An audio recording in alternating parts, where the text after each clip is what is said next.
Chers auditeurs, bonjour, bienvenue sur Radio Rivage. Vous avez reconnu, comme moi, la bande-son de Rosemary Baby, un film de Roman Polanski en 1968.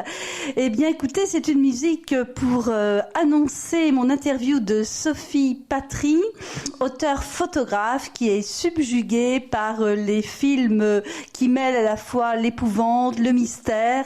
Elle va nous parler de sa passion pour la photographie. Elle va nous parler de sa technique. Elle va nous dire que pour elle, photographier, c'est faire un acte poétique. À tout de suite pour mon interview de Sophie Patry sur Radio Rivage pour mon émission Escapade d'artistes.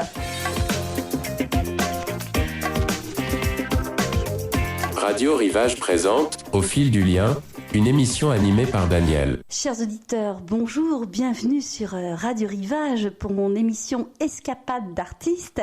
Et j'ai le plaisir aujourd'hui de recevoir Sophie Patry, qui est auteure-photographe, qui a fait des études de cinéma en 1990 et qui a commencé la photographie en 2010. Bonjour Sophie Patry.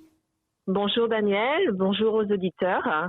Merci d'avoir accepté mon invitation pour mon émission. C'est moi qui vous remercie. Merci beaucoup de m'inviter. Je suis très heureuse. Merci beaucoup. C'est réciproque. Alors, nous avons découvert en fait vos publications sur Facebook, vos photos, avec une technique particulière qui est faite de longues pauses, dites-vous, et de mouvements. Parlez de votre technique, Sophie, à nos auditeurs. Alors, je travaille en mouvement, du coup, ce qui me procure des effets directs à la prise de vue. On pourrait croire que mon appareil photographique devient un pinceau, puisque je travaille la pose longue, mais en plus le bouger. Voilà, je vais venir faire des mouvements et voilà. Donc pour faire les mouvements et la pose longue, le fait que je travaille essentiellement en extérieur, je vais mettre un filtre sur mon objectif, vous voyez, pour pas que ma photo, sinon elle pourrait cramer comme on dit, ce serait tout blanc, voilà. Donc du coup j'ai un filtre parce que je travaille uniquement en pose longue et en bouger, et du coup ça me procure des effets directs à la prise de vue. C'est ce que je recherche. C'est vraiment à la prise de vue, c'est pas, on va dire, c'est pas du tout du Photoshop. Oui. Vous voyez, c'est vraiment à la prise de vue. Et je prends toutes mes photos, une particularité, je prends toutes mes photos en couleur, comme vous avez pu voir. Hein. Du coup, mes photos sont majoritairement en noir et blanc. Oui. Et bien, je prends toutes mes photos en couleur. Par contre, là que je viens de traiter par la suite, parce que je travaille en numérique. C'est vrai que j'ai souvent la question, on pense que c'est de l'argentique par rapport au rendu, mais non, c'est vraiment du numérique. Et donc je prends toutes mes photos en couleur que je viens donc traiter par la suite pour avoir en fin de compte les contrastes, comme vous avez pu voir, des contrastes vraiment vraiment appuyés, importants, et que je trouve forcément intéressants. Et bien sûr, avec mon appareil, je pourrais prendre, puisque c'est un appareil numérique, je pourrais prendre bien sûr mes photos directes en noir et blanc, mais j'aurais pas ces rendus, ces contrastes.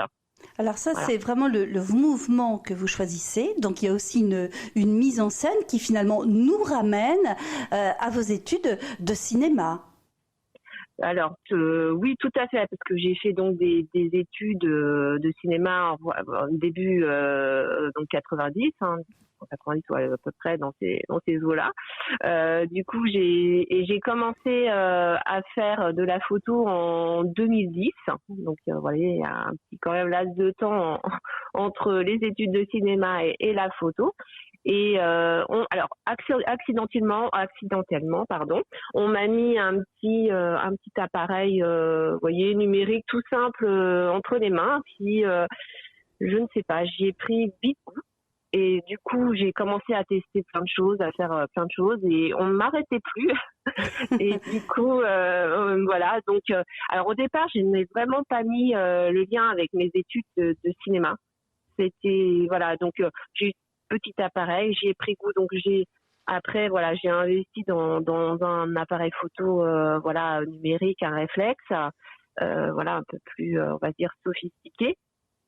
Mes études de cinéma, c'est vrai que quand j'ai commencé, c'est vrai que ça a été pas tout de suite, mais quand même assez rapidement de vouloir faire des photographies en mouvement.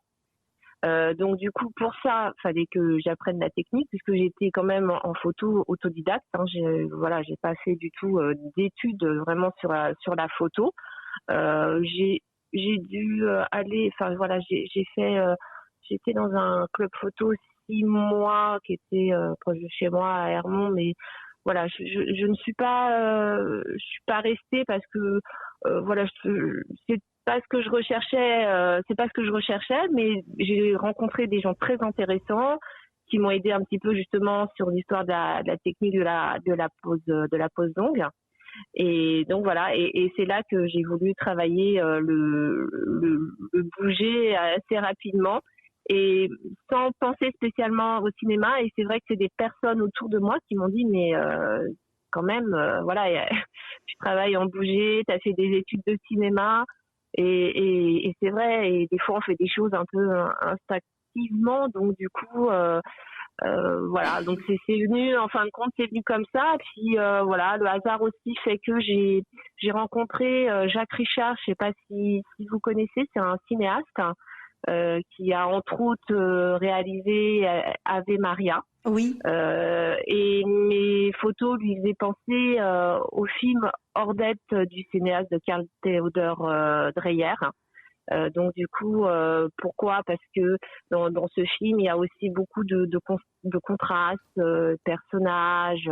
Donc dans mes photos, comme on peut aussi voir, j'ai la nature, mais j'ai aussi ces silhouettes. On reconnaît pas. Le but, c'est de pas reconnaître les gens. Voilà. Donc c'est des ombres et voilà. Donc il m'a fait donc forcément j'étais très touchée de cette comparaison parce que voilà, les films de Dreyer quand même voilà, donc du coup voilà, c'est vraiment des personnes comme ça qui m'ont ouvert un peu les yeux. En effet, j'ai fait 3 ans à Paris 8 donc en audiovisuel et donc voilà, c'est des fois on fait voilà des choses comme ça et c'est vrai que j'aime travailler de cette façon parce que c'est toujours le côté surprise, voilà, c'est vraiment surprise, refaire la même chose, c'est presque impossible puisque il y a la pose longue, le mouvement, la lumière, voyez. Donc du coup voilà, ça, il y a toujours pour moi aussi cet effet de surprise et du coup d'un paysage réel, eh ben il devient irréel. Voilà, j'aime, voilà, c'est vraiment ce que j'aime faire. Et du coup, je travaille les paysages, je travaille donc les silhouettes, mais j'ai aussi un travail d'autoportrait qui du coup mes thèmes, c'est des thèmes. Hein. Je donne jamais de titre à mes photos, justement pour laisser libre.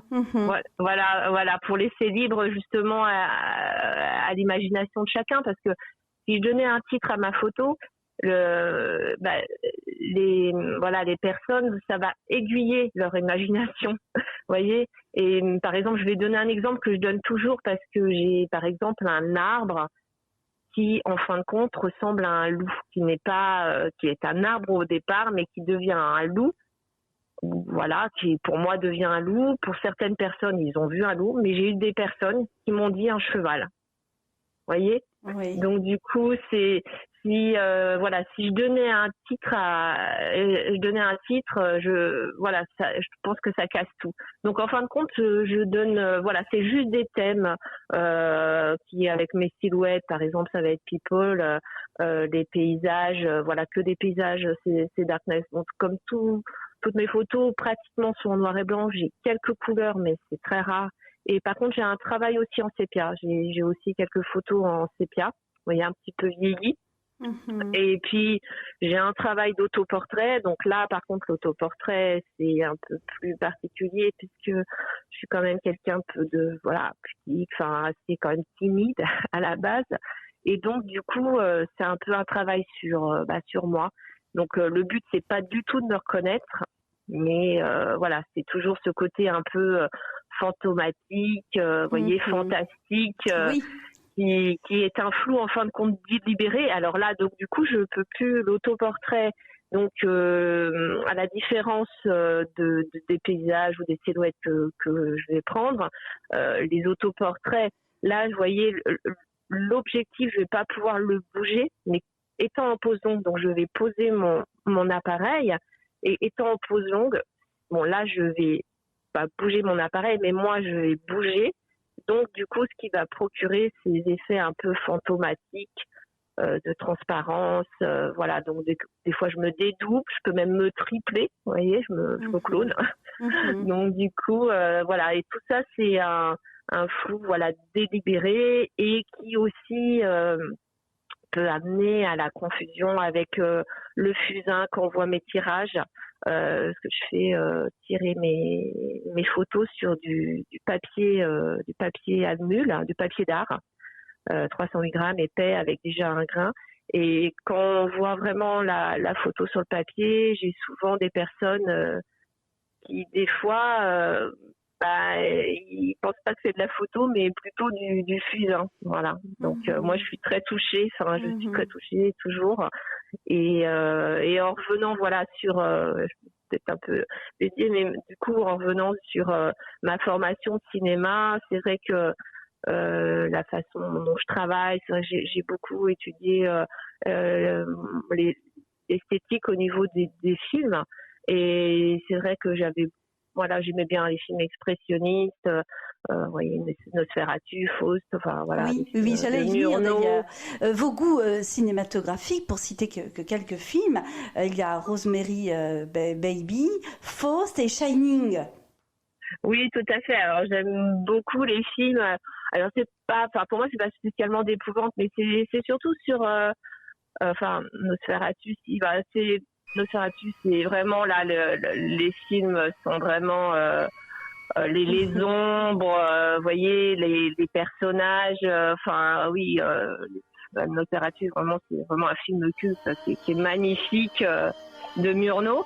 Et après Rosemary Baby, Shining. Alors pour moi, c'est pas spécialement des films d'épouvante, mais plutôt ce que j'aime bien, ce qui m'attire, c'est surtout la psychologie des personnages. Vous voyez, c'est un peu on voit pas avant Shining, c'est au fur et à mesure la folie, mais Rosemary Baby, on voit rien, et je trouve que ne rien voir, en fin de compte, tout est dans la tête, et c'est ça qui est vraiment un travail incroyable, je trouve, pour moi. Mais bon, voilà, c'est en fait une source d'inspiration pour vous. Je vais faire écouter un petit peu la bande son pour le plaisir.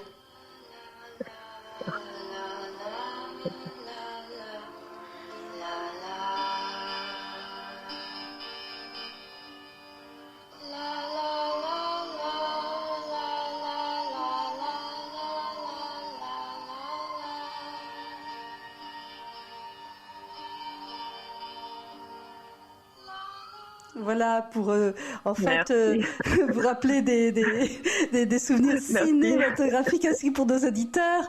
Alors ça, effectivement, c'est quelque chose, en fait, on comprend, Sophie, en vous écoutant, que vous êtes très imprégnée d'atmosphère. Et vous dites d'ailleurs que photographier, pour vous, c'est un acte poétique. C'est quelque chose auquel vous tenez, cette accroche poétique. Oui, tout à fait. Mon travail, on l'a dit aussi. Enfin, moi, c'est aussi le travail sur l'imagination. Et donc, du coup, j'ai cette chance. J'ai cette chance. Par rapport à mon travail, on va dire que le fait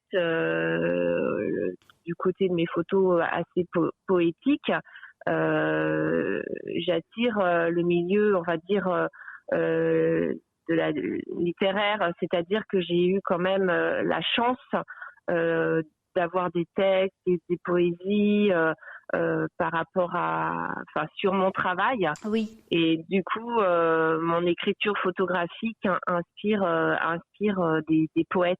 Oui, alors parlez-nous justement de Jean-Michel Maubert, qui vit dans le Finistère et pour qui vous avez finalement confié des photos pour un de ses ouvrages.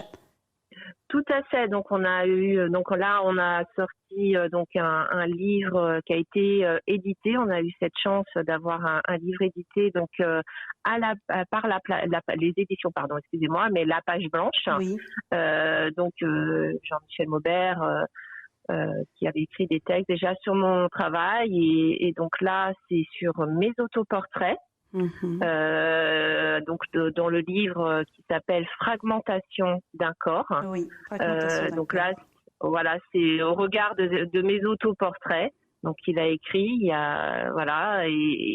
a une trentaine de mes photos de mes autoportraits, bien sûr, dans le livre. Que je vous invite à découvrir. Je vous invite à découvrir aux auditeurs.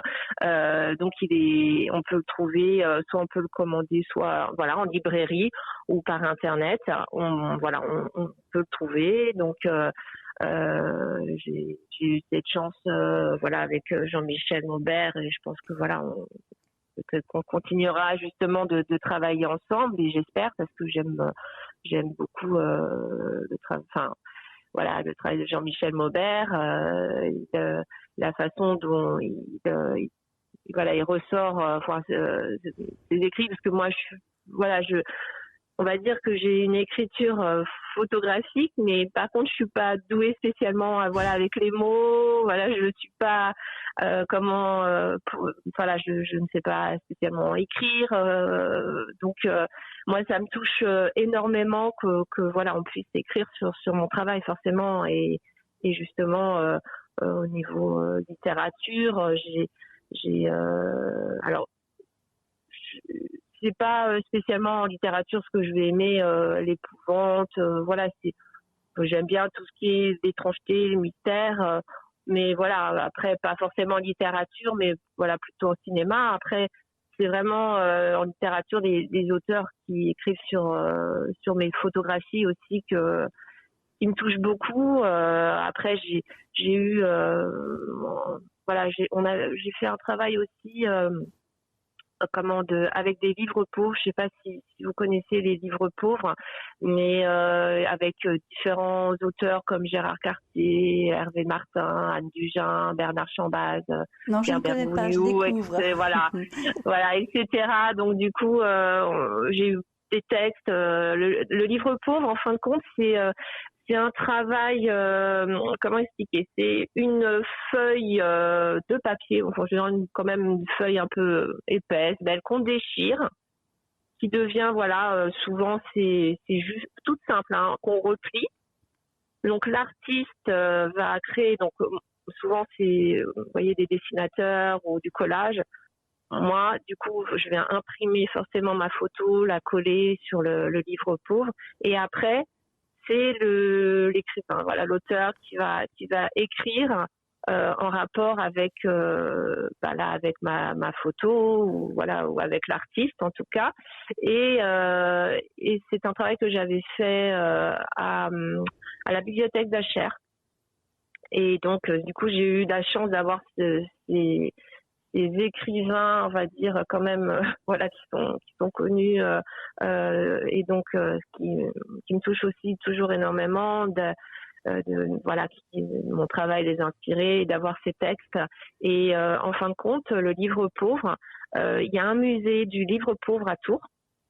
Et il y a un exemplaire qui est exposé au musée à Tours. Il y a la bibliothèque qui garde un exemplaire, bien sûr, il y a l'écrivain et il y a l'artiste. Oui, donc c'est un travail à plusieurs, on peut dire aussi pluridisciplinaire. Voilà, tout à fait. Et je trouve ça, c'est en direct. Donc le public est là et donc j'ai trouvé ça. Je l'ai fait 2 fois et je trouvais ça très très intéressant aussi d'avoir ce rapport aussi avec en rapport à la littérature Oui, et certainement. de pouvoir faire ça. Oui. Alors, Et si on revient, Sophie, à l'ouvrage de Jean-Michel Maubert, vous dites, oui. ben voilà, je lui ai confié des autoportraits, il a écrit, il a mis des mots. Et moi, ma question, qu'est-ce que vous avez découvert sur vous, Sophie, quand vous avez revu ces autoportraits dans un ouvrage d'un poète avec des mots? Qu'est-ce que vous avez découvert? Ah comme je dis toujours, je suis toujours très touchée. C'est comment expliquer, c'est fou, c'est toujours je suis toujours un peu émotive, donc c'est de mettre des mots qui, moi, je suis pas douée à faire ça. Là, Ma je question, vois aussi différemment, oui, bien sûr, mais j'entends bien, mais ma question, pardon, Sophie, c'est qu'est-ce que vous avez découvert sur votre personnalité? Vous dites, bah voilà, je suis plutôt une personne timide, en tout cas pas au micro de Radio Rivage. Voilà, je suis plutôt une personne timide. Et alors quand on voit comme ça ces autoportraits et puis les mots qui sont mis par un poète, on découvre des choses sur soi. Oui, tout à fait. On découvre des choses sur soi et puis comment aux yeux de Jean-Michel, ça a pu aussi comment il a perçu aussi mon travail, parce que forcément chaque personne perçoit aussi différemment les choses. Enfin, donc du coup, forcément il y a un autre regard, il y a des mots qui sont posés et du coup ça me pour moi c'est formidable. En fait, ce que vous essayez de nous dire, c'est qu'il y a un partage. Tout à fait, il y a tout à fait un partage. Pour vous, c'est important. Et Jean-Michel, c'est quand même un écrivain. Il a eu plusieurs livres qui ont été édités. Il avait été découvert par Maurice Nadeau. Vraiment, j'invite même les éditeurs à le découvrir, à lire ses livres. C'est quelqu'un en plus vraiment de formidable, qui est aussi dans la protection aussi pour les animaux, donc que je rejoins totalement. Donc du coup et j'espère qu'on aura un autre projet ensemble. C'est vrai qu'il m'en avait parlé, donc j'espère que ça se concrétisera aussi. Et aussi c'est formidable je remercie aussi la page blanche, parce que c'est aussi formidable d'avoir pu être édité, parce que c'est pas toujours facile. Oui. Surtout la poésie, vous voyez, c'est pas toujours bien simple. Que de plus en plus de livres sur la poésie sont publiés, soit aussi des acteurs et des chanteurs qui écrivent de la poésie et on la redécouvre peut-être. Oui, il faut continuer. Voilà, il faut continuer parce que ça fait du bien. Ça vous fait du bien.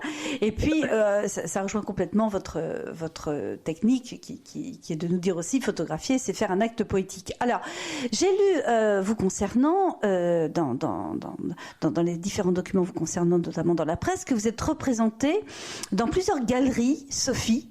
Alors, ma question est-ce que c'est primordial pour faire connaître son travail, d'être représentée dans plusieurs galeries? Alors, primordial, c'est une lisibilité importante, en tout cas de mon travail. Je trouve que la galerie, elle joue quand même un rôle important, majeur, pour quand même soutenir la création artistique. Ils sont là aussi quand même pour guider les collectionneurs amateurs ou collectionneurs non amateurs, dans leur choix. Et je pense, je sais que moi je suis ravie de montrer mon travail. J'ai dans plusieurs galeries, puisque il y a la galerie Picot Le Roi, donc à Paris, donc je suis en galerie il y avait Picot Le Roi, j'ai la galerie Murmure à Colmar, où on peut aussi voir mon travail. Il y a aussi récemment la galerie Jean-Louis Cléret, où aussi on peut trouver mon travail sur Arcère, qui est à Guingamp. Et j'ai la Chambre Claire aussi à Douarnenez. Voilà, là c'est la galerie. La Chambre Claire, c'est une galerie photo. Pour les autres galeries, ce n'est pas spécialement des galeries photo. Et du coup, voilà. Après, par contre, j'expose aussi, voilà, les galeries aussi me permettent de présenter aussi mon travail dans des foires, ce qui est aussi ce que j'ai fait plusieurs fois avec donc la galerie Namur. J'ai me présenté aussi dans les foires, c'est-à-dire à Start, à Strasbourg. Donc ça, c'est aussi très intéressant, parce que c'est encore un autre moyen de montrer son travail, et donc via du coup les galeries. Mais j'ai aussi j'expose aussi dans d'autres lieux que les galeries. J'expose aussi dans des villes, par les municipalités, comme le Beson, voilà, Saint-Leu, Auvers. Je peux exposer dans des librairies. Dans les villes, je vais donner l'exemple, par exemple, du 13 novembre au 2 décembre, je vais exposer, parce que je vais être invitée d'honneur à Beson avec le peintre Hervé Duval. Donc c'est un salon avec 40 artistes. Oui. Donc là c'est une municipalité où en même temps les 2 invités d'honneur seront exposés aussi à la médiathèque de Beson. Dans le Val d'Oise, pour situer pour tout le monde qui n'était pas de Beson, donc c'est On va publier le Val d'Oise. sur la page Facebook de Radio Rivage toutes les références et votre calendrier d'exposition. Oui, alors en fait, Sophie, vous exposez dans différents lieux, sur différents supports, qui permet également des rencontres et aussi de faire connaître vos photographies. Alors j'ai une question à vous poser, Sophie. Quel est le projet artistique que vous aimeriez réaliser ? Alors, le projet artistique que j'aimerais réaliser, alors moi je suis toujours partante pour réaliser un nouveau projet artistique, que ce soit collectif ou individuel, bien sûr. Après, tous les nouveaux projets, en fin de compte, sont de nouvelles aventures pour moi. Et c'est vrai que j'avais réalisé une installation au Centre d'art La Tech à Voiron. Et c'est vrai que j'aimerais pouvoir de nouveau la montrer peut-être à plus grande échelle. Voilà, c'est une exposition, une installation avec des cadres que j'avais mis, ça avait flotté, fallait au plafond. En fin de compte, il y avait des cadres qui tombaient, et puis on pouvait donc fallait lever forcément la tête, voir aussi par le bas, parce qu'il y en avait, ça descendait à la hauteur de taille. Et j'avais des autoportraits aussi sur voilage, et c'est vrai que peut-être que j'aurais aimé revoir cette installation, parce que je sais que ça avait ça avait plu, et ça avait un peu déstabilisé justement les gens. Ils étaient étonnés de voir des cadres qui flottent. Donc du coup, oui, peut-être refaire à plus grande échelle cette installation, ça pourrait peut-être être intéressant. Voilà. Alors, les rencontres et les échanges que vous pouvez avoir avec votre public, ça doit nourrir également votre inspiration et des idées d'exposition. Tout à fait. C'est toujours ça m'inspire forcément. Si les lieux sont inspirants. Je sais que j'avais fait des résidences. Par exemple, je vais donner un exemple. J'avais en Belgique, à Champion et au Fort Saint-Héribert, et justement j'avais pris des photos du lieu pour exposer les photos que j'avais prises du lieu. Et ça, je trouve ça intéressant, et c'est très motivant, et puis c'est très inspirant en fin de compte. Et Saint-Héribert, en plus, il y avait toute une installation dans le fort. C'est un fort qui avait fait les 2 guerres et qui est ouvert au public les week-ends. C'est à Wépion, ça fait partie de Namur. Donc là j'avais toute une installation, et c'est vrai que du coup le lieu inspire en fin de compte, et le retour du public, parce qu'en plus j'avais fait toute une installation, parce que j'avais même fait des collages autres que même mes photos, et c'est toujours un challenge, parce que de faire des photos du lieu, et puis de pouvoir le montrer à ma vision, parce qu'on ne reconnaît pas spécialement après les lieux, et c'est c'est une redécouverte en fait pour tout le monde en fait. Tout à fait. Donc je trouve ça toujours intéressant, et j'aime beaucoup. Ça les lieux communs, parce que j'ai un curateur qui me suit et qui m'a exposé plusieurs fois en Belgique, et je trouve ça à chaque fois des expos très très intéressantes, et j'aime beaucoup aussi faire ce genre d'exposition, c'est aussi un challenge, donc voilà.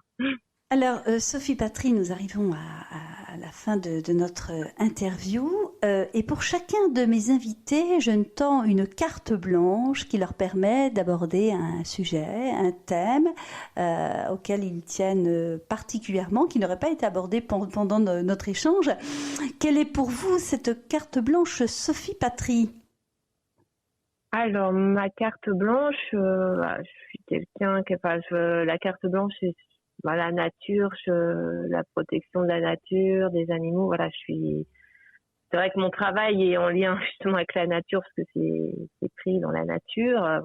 Il y a l'humain, mais souvent en transparence avec la nature. Donc, je vais dire la carte blanche, oui, c'est la nature, les animaux.